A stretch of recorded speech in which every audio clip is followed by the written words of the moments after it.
And so, it continues. Hello there, welcome back to the Writing Advice Q and kind of A. Hey there everybody, I'm Max, also known as M. Karen. And today, we're going to be talking about some writing advice questions. I got one from a viewer just like you, and I wanted to tackle it today on today's Friday video.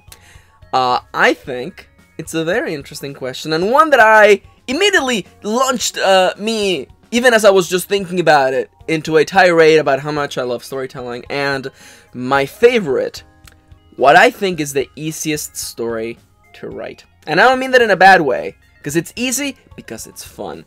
And when things are fun, you just get them done real quick. But before going anywhere, I want to let you know two things. Number one, I take questions from the comments down below, so if you have a question, let me know there's a chance that it might get featured in a video just like this one. And number two, the following you're about to hear is nothing but my advice, my opinion, and what works for me. Don't take it as gospel, instead take it as the ramblings of a silly person with a slowpoke on their shoulder. Now that I've got my slowpoke buddy here with me, time to tackle the question. Now, I recently had a 1-hour workshop where I showed my secret technique for developing characters and fleshing out story ideas. And that's a very fun video. It's on the channel. You can just go and check it out if you want. The point of that exercise is to find characters inside of a story idea. And viewer Emery asked for the inverse of that. What about a situation in which you have characters and relationships between those characters, but you don't have a story for them or a world? You don't have a place for them to be and a central conflict that binds them all. Now, why did I say that there is a type of story that I find to be the most fun and the most easy to write? And those are character-focused stories. And some astute people out there may realize that a lot of my books are character-focused. I don't like to do stories about the fate of the world exterior to the characters who are saving the world. I like to have my stories grounded in character, because I believe that characters are at the center of stories. And there are people who think differently, who think that plot is the center of stories, and that plot is what weaves all the other elements in together, and that's cool. It's not the way I do things. I have written stories where there is a combination of all the different character plots coming together and advancing in the same direction. Some people may call it plot, and that's okay. I like to think of it as the interweaving nature of multiple stories. This is not what we're talking about today. Because you're thinking of stories with plot such as the world is ending, or we have to do X thing to prevent Y thing. Those are nice stories, and they work, and you do what you gotta do, but I think that the easiest thing you can do, the most fun thing you can do, when you already have characters, because let me tell you, for me the trouble is always finding the characters, because for me, once I got the characters, we're rolling, because let me tell you, this is how I do things, okay? If I have characters, and I want the story to be about them, if the story is at the core of it all about them, then you're almost golden, trust me. What about a setting? Max, but I have this character, but I don't have where they should be. I think that if the story is about them, the world, the setting tends to be secondary.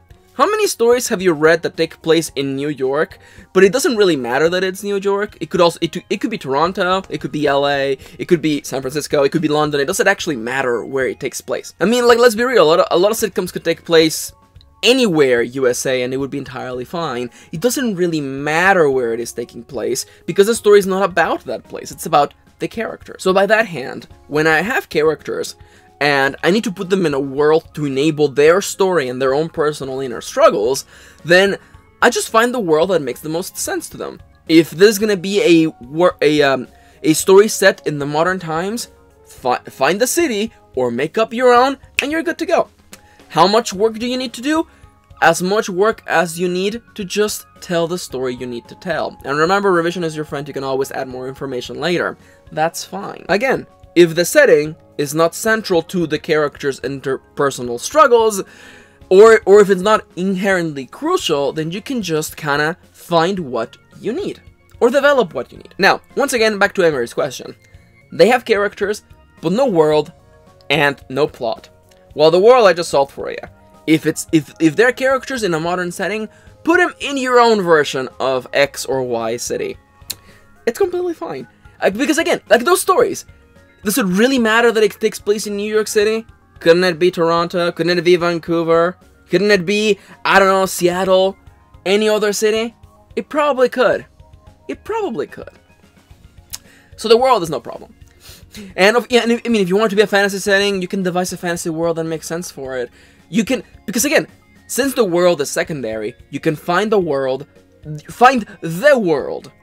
that makes this story for your character the most effective. That gives you everything this character needs. And we'll get there in a second. The big crux of this. Max, I've got characters, but I don't have a story. Well, Emery, aren't you in luck? Because I have a secret technique. A one-sentence secret move for finding stories within our characters. Okay? Are you ready? What does that character want? What does that character want? What do they want their life to be about? What do they desire most in this world? As simple as that. What? Shouldn't stories be about saving the world, Max? No. Most stories are actually just about people wanting something. And if it takes place in a modern setting, you can actually be super grounded in reality. They want that job. They want that thing that society demands of them. They want to do this.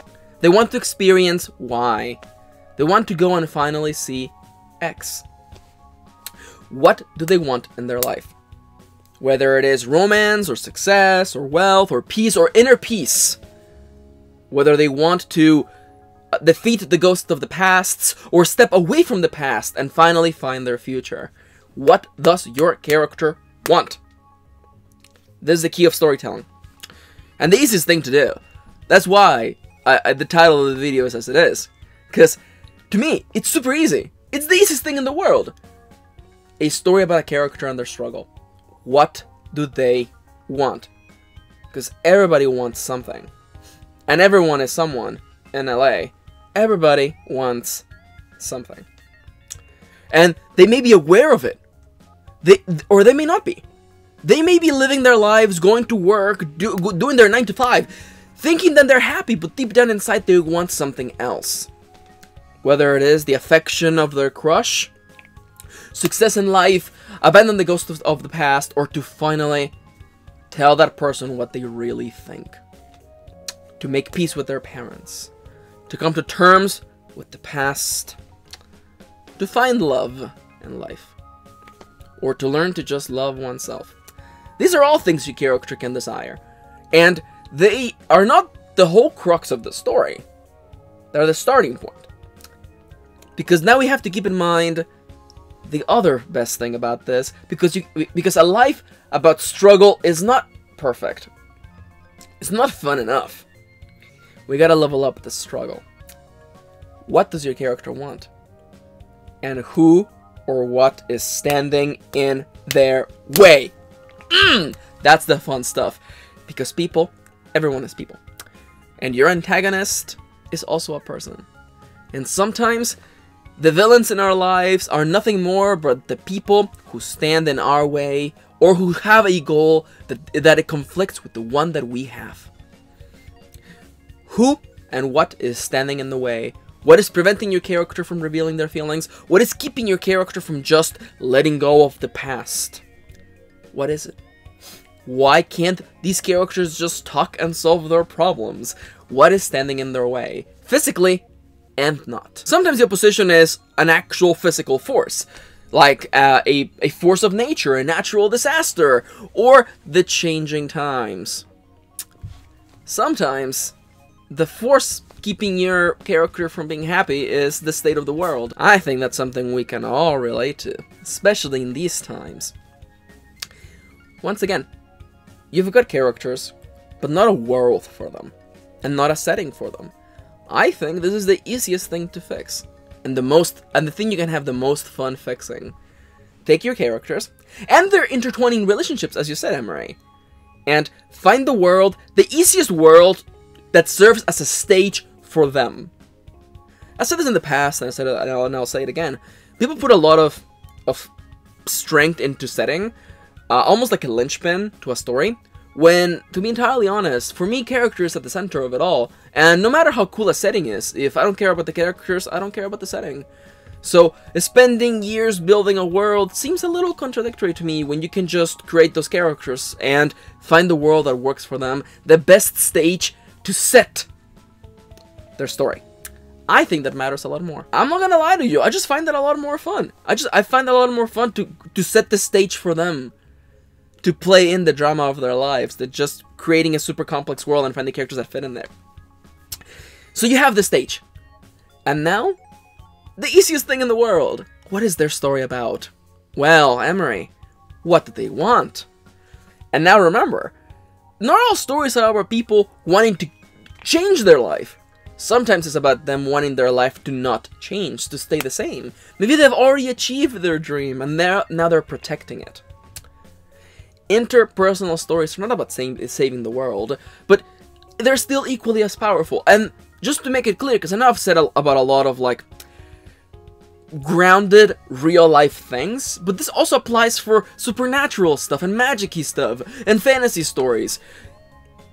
Stories about character are immediately relatable, and I think that every person's quest for their own happiness is a timeless story, or a person's quest to maintain their own personal status quo, in spite of natural disasters, in spite of the changing world, in spite of the evil empire invading their fantasy lands. So one more time in summary, because I know that I've rambled a little bit on this video, if you have characters but no world and no plot for them, no story for them, all you need to do, the easiest thing in the world, set their stage. As in a play, find the best stage for them. The stage that enables them to tell their story, and to find their story, simply seek to ask, what do they want? What change do they want in their life? Or what do they not want to change? What is the status quo they're willing to protect? This here is at the core of every story. Protecting the status quo or shattering it. That right there is every story. So, thank you for tagging along. Thank you for spending a little bit of your day with me. I hope this helped. I hope that this will help you go and find not a story where this character fits, but find their story. Okay? Okay. And as always, I want to let you all know that I take questions from the comments down below, and I have a Twitter account where I tweet about my personal life. And I also offer writing advice and just writing jokes, just whatever silliness comes to my mind. Additional to that, I have a Patreon, which is the #1 way to support me and this channel.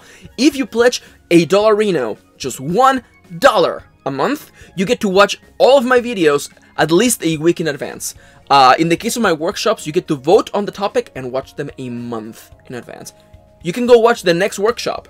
Like, the workshop I talked about, the Stories or Constellations workshop that inspired this question, my patrons get to watch that a month before it went up on YouTube.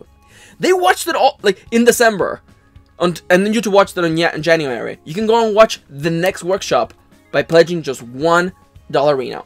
And the rest of these videos, you watch a week in advance. Isn't that cool?